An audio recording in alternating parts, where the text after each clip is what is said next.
de 2011. Oui. Puis ce problème a été vidé en 2017. Il a fait un recours et ce recours a été complètement jugé en 2023. Les événements concernant le Premier ministre Ousmane Sonko sont engloutis dans le cadre des activités politiques spécifiques à un problème qui date de 2021 et qui a été vidé en 2024 en rapport avec tout ce qu'on connaît. Ça, ce sont les faits. Mais li ñu gis mooy Ousmane Sonko boo xam te ne pourtant moo doon jàppal tànk Barthélémy Diaz si dossier bi taxoon na fi wax ni ki quelqu'un comme Barthélémy Diaz waruñu ko liquider politiquement ngir affaire Ndiaga Diouf. Ce qu'on a vu après c'est un revirement de situation boo xamante ni moom sax pour man benn esprit de gentleman politique waroon na taxawaat jël la même défense qu'il avait pris pour Barthélémy Diaz. Pourquoi il ne l'a pas fait? Pourquoi Ousmane Sonko n'a pas accepté de violer la loi? Loolu nga ma bëgg a laaj. Non du loolu parce que li ñu bëgg a laaj mooy lenn c'est-à-dire logique bi lay topp. waaw Barthélémy Diaz en réalité bi ñu ko daanee tëj ko prison c'est Macky Sall qui l'a élargi de prison n'est-ce pas bi mu ñëwee ànd ak yéen boobu juboo ngeen nekk ci cadre Yewwi Askan Wi tout ça Ousmane Sonko heure bu ñu convoqué woon Barthélémy Diaz moom mooy déplacé wu ñëw escorté ko ànd ak moom jàppal ko tànk. Maintenant fait politique yi am récemment mu mel ni kii on a vu une justice bu ñu jël pour que ñu mun ko dal ci kaw Barthélémy Diaz avec tout ce qu'on a vu mu mel ni que exécutif bi day toog di seetaan pour ñu liquider ko. C'est de ça qu'il s'agit. Je vais donner un exemple simple. Boo defee aujourd'hui benn fait vous êtes innocent jusqu'à preuve de la condamnation définitive. Acceptez nga kay fait boobu. Bien sûr. Et pendant tout ce processus, commençant en 2011 jusqu'à son épilogue en 2023, avec la validation finale au niveau de l'instance supérieure de la justice, on peut considérer que le maire Barthélémy Diaz était innocent jusqu'à preuve du contraire. Et pendant toute cette période où la personne était innocente jusqu'à preuve du contraire, on peut reconnaître en Ousmane Sonko son positionnement de défendre une personne parce que la personne devrait être innocente jusqu'à preuve du contraire. Maintenant, boo ma génn loolu ni après la condamnation définitive, il y a eu des déclarations dans ce sens pour dire que d'accord ma ci de condamnation définitive malgré ni ñu ko condamné de façon définitive maa ngi continuer di koy jàppale. Là, mun naa wax ni il y a un parti pris. Donc je considère que comme il a toujours accepté les décisions finales de la justice, lorsque la Cour suprême, je crois, a eu à vider le dossier de Barthélémy Diaz, tout le monde a pris acte. Restez maintenant au pouvoir qui est passé d'exécuter cette décision de justice. Parce qu'il faut se rappeler que tout ce qui s'est passé là, on peut considérer que l'avènement qui est nouveau aujourd'hui, sur nos débats aujourd'hui, c'est un dossier qui devait être vidé. Oui, mais il y a eu des circonstances qui ont fait de telle sorte que dans tout ce qu'on fait, il faut mélanger plusieurs éléments. Il faut savoir le moment idéal pour exécuter un certain nombre de prérogatives. Est-ce que c'est le moment idéal pour liquider Barthélémy Diaz? Je ne dirais pas un moment idéal pour liquider. Parce que c'est une personne qu'il ne faut pas liquider. Mais politiquement, je veux dire. Mais si. Est-ce que tu gëm nga ni Barthélémy Diaz su juboo woon ak Ousmane Sonko ba tey juboo woon ak Pastef ba tey est-ce que dinañ précipiter sa radiation au niveau de l'Assemblée nationale objectivement? Amul benn précipité bu ci nekk. Dès l'instant que tu as dans le groupe te le président de la République daf ko wax seen démarche fexe leen ba démarche boobu moo ànd ak jubanti bu ci amee kenn koo xam ne si ñun dafa def loo xam ne àndul ak loo xam ne muy suñu principe kooku il fera en sorte que duñu yóbbaale. Donc même si actuellement il était en accord ou bien en collaboration avec lui, ce processus devait être certainement vidé. Pourquoi def leen ko ci dossier yu mel ni Azer et tout ça. Mais dossier Azer. ba tey ñu ngi xaar lu tax tëjuwoo leen enquête et tout ça. Venons-en au dossier Azer. lay xaar. Et tout ça aussi. Venons-en au dossier Cheikh Azer. Tidiane Dièye aujourd'hui ba tey il est en train de dérouler son tapis tranquillement personne kenn woowu ko on n'a pas ouvert d'enquête pourquoi def leen ko si Mais yoon. Mohamed, un État n'a pas de réaction comme nit. Nit Quand ça l'arrange. xaaral ma ñëw nit day réagir ak xol nit day réagir ak émotion l'État réagit seulement après avoir fait l'état des lieux. Charles Pasqua ne woon na la démocratie s'arrête là où commence la raison d'État. Donc mais loolu nga bëgg a dëggal. non du ma wax raison d'État. Ah ok. Parce que fu ma bëgg a dugal il y a pas de raison d'État. Mais le dossier de Azer ba léegi bu mu commencé ba léegi yaa ngi gis ay développement te lu ñu la ci wax mooy lan voici les faits. Deux sociétés espagnoles et une société sénégalaise. Dans le cadre d'un triangle avec une société sénégalaise qui est en sous-traitance dans le cadre d'un lien entre l'État du Sénégal et une société espagnole.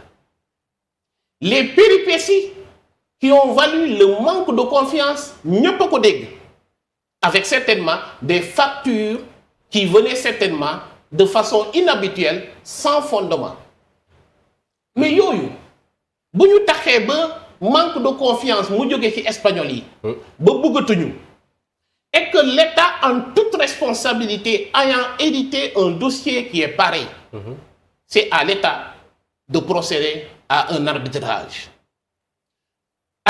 bi mën na arranger ñeneen mën na bañ a arranger ñeneen l'État dans sa position a considéré que cette collaboration avait déjà débuté.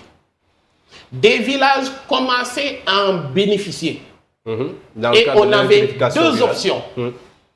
Soit jubantil processus bi pour que les Sénégalais continuent d'en bénéficier avec toujours l'œil bienveillant de la justice et du Sénégal, ou bien arrêter le processus. Mais si l'État du Sénégal avait arrêté le processus, alors que gars yi commencé woon nañ ba pare, quelles allaient être les répercussions sur le plan financier, sur le plan légitimité, sur le plan reconnaissance, pendant une période où l'État est en train de chercher des bailleurs de fonds pour financer les différents projets du président de la République. On considère que ce problème de Azer, tôt ou tard, la vérité va davantage sortir. Mais si nous avons actuellement le projet suit son cours, on connaît l'engagement, les surfacturations ont été maintenant supprimées, on ose espérer qu'avec certainement la souplesse et la clairvoyance du directeur Jean-Michel, que l'État du Sénégal a pu régler une problématique à hauteur de 15 milliards. Mais je crois que par rapport à ça, saluons le directeur Jean-Michel, saluons aussi la position ferme, mais surtout la prise de responsabilité des autorités étatiques par rapport à ce dossier. Et je terminerai encore, di dëggal encore cette connotation de la justice au-delà de tout. Toute pression, comme il l'a dit, ne peut pas ébranler actuellement la gestion de ce pays. Parce que comme nous l'avons dit, c'est pas une personne boo xam ne on doit lui amener de la pression. Dieu, la justice au-delà de tout loolu yëpp dëgg la mais man xam nga luy son problème man j'ai du mal à vous suivre parce que c'est le PASTEF qui nous a fait savoir que dans le passé dañu amoon justice à deux vitesses pour des cas similaires au cas Barthélémy Diaz par exemple ab opposant politique boo xamante ni teg nañ ko ay daan ngir liquider ko politiquement même si nee nga mën naa bañ a utiliser le mot liquider mais après ce qu'on a constaté mooy bi ngeen ñëw ci pouvoir bi mais c'est un autre discours que moom ngeen ñuy jox Barthélémy Diaz il a été élu par suffrage universel ay sénégalais ñoo voté à ce que ñu teg ko mairie de Dakar mais démb on a vu Ngagne Demba Touré qui a fait sa conférence de presse et déclaré même à ce que Barthélémy Diaz il va perdre son poste de maire. C'est-à-dire yéen en quelque sorte vous êtes en train de politiser même ce dossier-là. Et bizarrement ñun fi ñu doon xaaree mooy vraiment qu'il y ait souplesse bi ngay wax noonu mu am benn esprit de gentleman politique parce que même bu fekkee bokkul ak waa ji gis-gis bokk leen waa ji ak ambition politique mais laissez-lui faire son job tranquillement encore une fois c'est le maire de Dakar parce que boo déggee li Ngagne Demba Touré wax vous me parlez de choses factuelles bien sûr si laay dem Ngagne Demba Touré lu mu wax mooy que Barthélémy Dias amul xam-xam mu nekk maire de Dakar et je pense que là il s'est lourdement trompé mu ni Barthélémy Dias aujourd'hui son image ne reflète pas à ce que ñu war ko mën a jox la mairie de la capitale mais tey finalement Pastef lan la qu'est-ce qui se passe réellement est-ce que nekkul ni da ngeen nekk non seulement di politiser le dossier là et en plus de cela aussi est-ce que nekkul ni tey vous avez un problème bu ngeen mënut a muñal Barthélémy Dias ba tax ngeen teg ko guuta gi ngeen ko teg. Les déclarations de monsieur Ngagne Demba Touré en certain moment il a dit ça c'est mon point de vue. Oui, mais il ne peut pas se départir de sa casquette de responsable de Pastef. C'est une casquette de responsable de Pastef. Et puis il a parlé politiquement. Il a parlé politiquement, Diédhiou. Il a parlé politiquement. déglu naa politique rek ngeen di def Pastef. déglu naa le discours de Ngagne Demba Touré du début à la fin. bu mu paree ci aspect technique bi mu dugg ci aspect politique ou intermédiaire en donnant son point de vue. Je le lui concède mais déglul sama point de vue sama point de vue mooy bu nga demee ba yow nga accepter nii bu ñu suivre les aspects techniques les aspects juridiques depuis la validation de la condamnation finale jusqu'à ce jour war nga accepter si on veut créer un état fort sans concession ni parti pris nga nekk Pastef bañ a nekk Pastef vider les dossiers passera évidemment par vider autant d'autres dossiers parmi les dossiers de monsieur Barthélémy Diaz. Ça, c'est le premier élément. Le deuxième élément, maintenant, bu la neexee ñu dugg ci aspect politique bi. L'aspect politique, à part Ngagne Demba Touré, mu déggoo keneen mu nekk le président de la République. D'ailleurs, il ne fait pas plus de politique. Et il s'est plus ou moins dessaisi d'un certain nombre de responsabilités parce que Sénégal moo ko ñor et il est là pour tous les Sénégalais. mu des maintenant le Premier ministre est-ce que il s'est réellement déclaré oui boo ma waxee Waly Diouf Bodian fan nga musee gis une déclaration de Waly Diouf Bodian boo xam ne da ciy teg le cachet en tant que Waly Diouf Bodian ou bien en tant que directeur du port autonome de Dakar. On reviendra toujours à ce que les gens sénégalais la ñu tàmbalee di xaar ma pare. C'est les déclarations via WhatsApp, via Facebook. Ça, ce ne sont pas des déclarations yoo xam ne dañ ko war a mën a légitimer dans un État qui est un État comme le Sénégal. buñ ci jógee nag si on doit maintenant interpréter loo xam ne loolu la Ngagne Demba Touré wax. On peut reconnaître à M. Barthélémy Diaz un certain nombre de légitimités, de mon point de vue.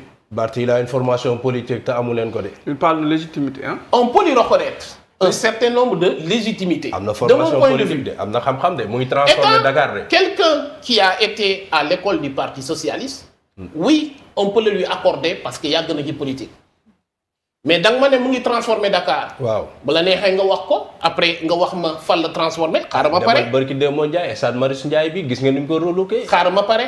ah mais attendons ça c'est des faits demal cimetière bu. xaaral ma pare. oui. xaaral ma pare.